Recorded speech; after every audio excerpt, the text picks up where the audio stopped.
Salas, como dije anteriormente, Carlota es investigadora del Centro de Investigación de Economía Internacional de la Universidad de La Habana. Carlota tiene también, como Carlos Eduardo, 20 minutos para su presentación. Bueno, muchas gracias. Mi nombre es Carola y soy profesora del Centro de Investigaciones de la Economía Internacional de la Universidad de La Habana. Les agradezco a todos, a Claxo, la invitación, les agradezco a ustedes por estar aquí. Y la idea es hacer algunos comentarios acerca de, bueno, si tal como aparece en el título de la presentación que les quiero hacer, pues los BRICS son exactamente eso que se comenta y que se divulga y de lo cual se ha escrito, y los medios masivos de comunicación de todas las tendencias pues han hecho un extraordinario boom acerca del papel presente y futuro de los BRICS dentro de la compleja y fascinante economía internacional. No sé cómo puedo ir cambiando esto.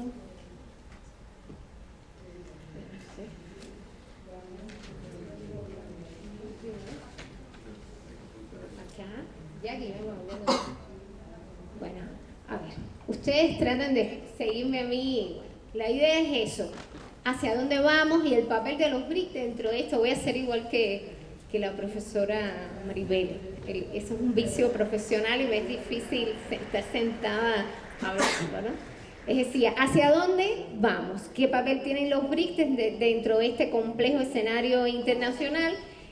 Exactamente, estamos en presencia de un nuevo orden mundial, estamos en presencia siquiera de una nueva geografía económica mundial, estamos en presencia de un nuevo consenso global y estamos en presencia de una agenda alternativa, o estos países agrupados bajo estas siglas ofrecen exactamente esa agenda alternativa.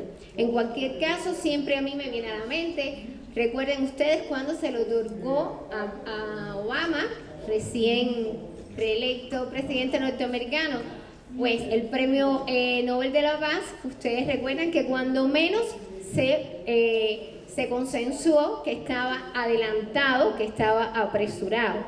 Pues algo así me viene a la mente cuando se habla de los BRICS, y pienso en estos BRICS que en un periodo muy corto pues han tenido todo este boom de opiniones, y de interpretaciones y de proyecciones de su participación dentro de la economía internacional a partir de un elemento importante que sin dudas los aúna y que sin dudas les dan una fuerza económica muy importante y una fuerza política, por supuesto, muy importante también, vinculada al porciento en la población mundial, a la participación en el PIB mundial, a la participación en las exportaciones mundiales y a todos los estimados, los pronósticos que se hacen con respecto a los BRICS en el 2025, los BRICS en el 2050 y las reservas importantes que tienen de fondo para esta tendencia de mediano y largo plazo dentro de la economía internacional.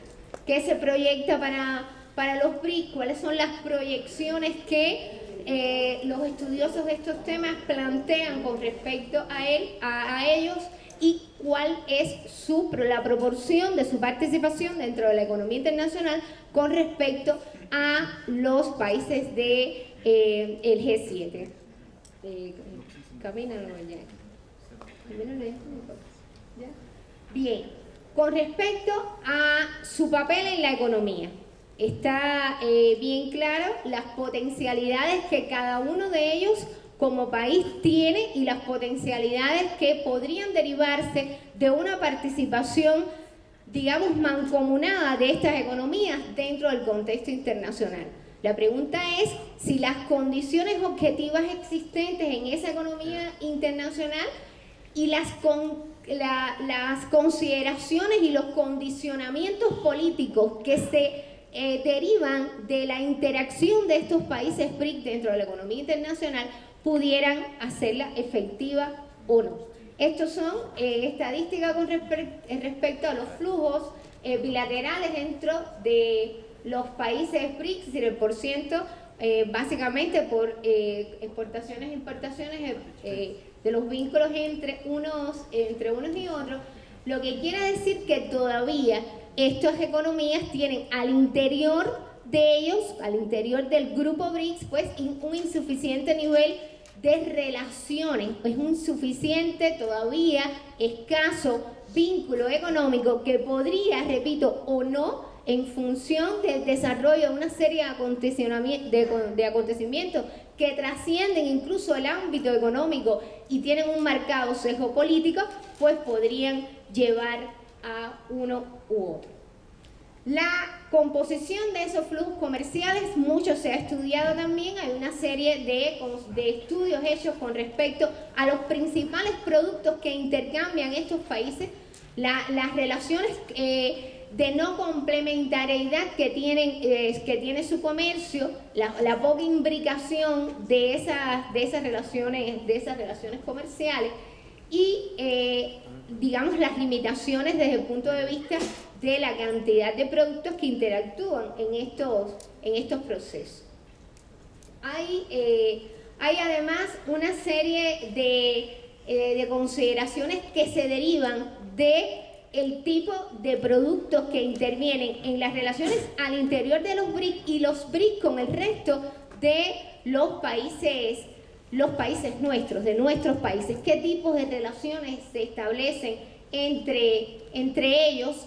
Y exactamente ese es un punto, pienso, importante. Las relaciones entre estos países y el resto de nuestros países. En ese sentido, habría que tener en cuenta que las relaciones básicamente de los BRIC con el resto de nuestros países se está dando por la vía de la inversión extranjera. Es básicamente por este flujo financiero que se están vinculando estas economías BRIC con nuestras economías. El carácter altamente polémico del proceso de inversión extranjera directa vale la pena retomarlo en este contexto. Es muy importante quién invierte, dónde invierte, en qué sectores invierte. Y a partir de ahí podríamos hacer una serie de consideraciones interesantes sobre la inversión extranjera china en América Latina y la vinculación de esta inversión con la llamada reprimarización de la economía latinoamericana, hasta qué punto es cuestionable o no, o si es por ahí, aprovechando la teoría de las ventajas de la dotación de factores, si es por ahí tal vez una vía, es una opción, o si es realmente una vuelta atrás o un retroceso para esta América Latina nuestra. Hay muchísimas interpretaciones que se podrían derivar de ahí, pero no solo eso, también los términos en que ese proceso de inversión está teniendo lugar. Es un proceso como correspondería a países que supuestamente deben imbricar sus relaciones sobre la base de la colaboración, o estamos hablando de una inversión típica, característica, como podría ser la inversión de Estados Unidos o la inversión europea o la inversión de cualquier otro país dentro de nuestros países. Habría que estudiar los destinos y las características de este proceso de inversión. China en América Latina, pero no solo en América Latina, también China en África. También habría que estudiar la composición sectorial y la tipicidad de estas inversiones, a partir de que los países BRICS se han convertido en los principales receptores de inversión extranjera dentro de los países subdesarrollados. En el caso de China, muy cerca, detrás de Estados Unidos como principal emisor y principal receptor de inversión extranjera directa mundial. Por lo tanto, en ese contexto es muy importante la caracterización que podríamos hacer de estos flujos y la tipicidad que tienen estos flujos. Como grupo, está claro que cuando se tienen en cuenta algunas de estas particularidades que les comento, pues nos queda claro que no constituyen un esquema de integración.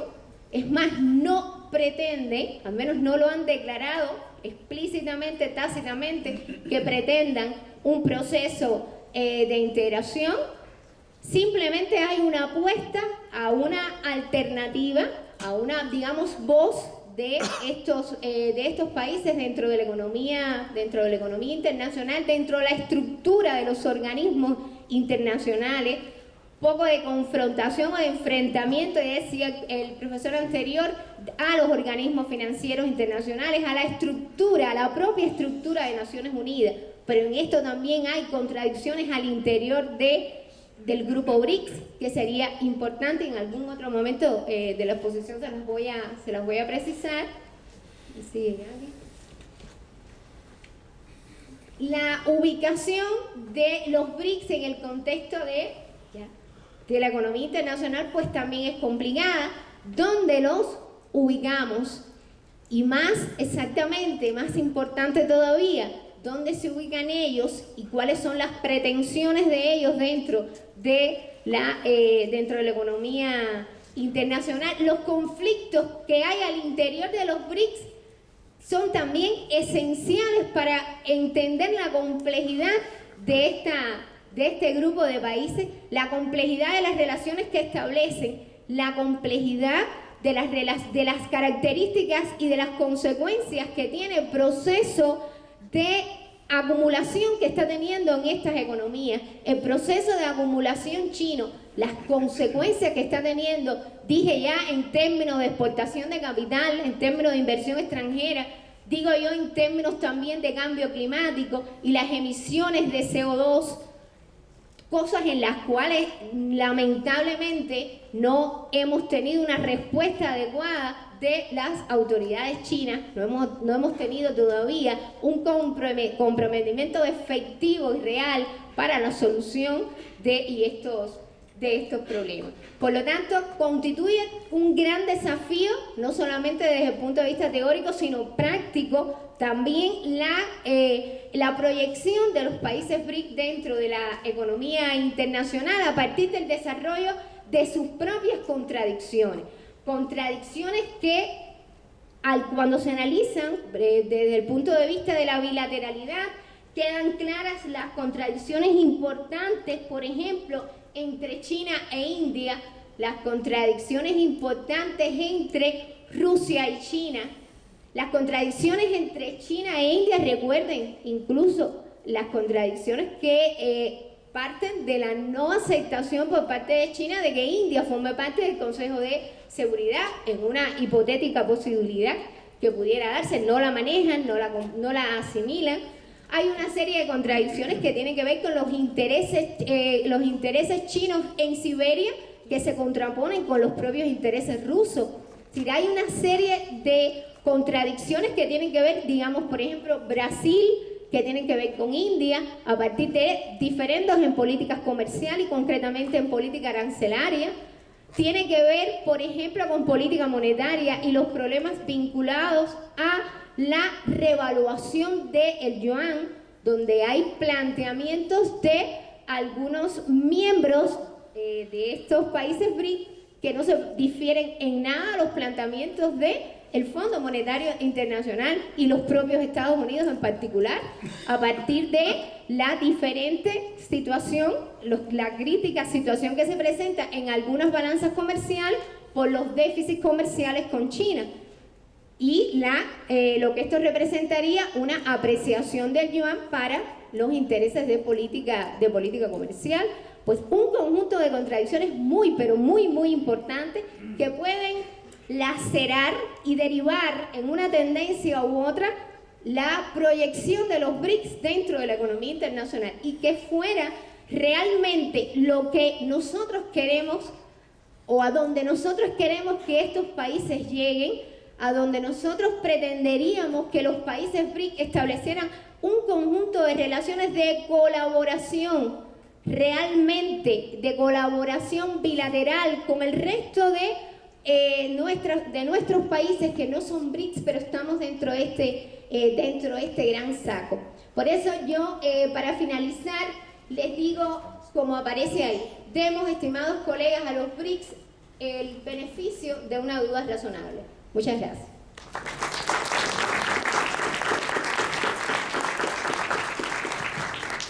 Muchas gracias, Carola, por su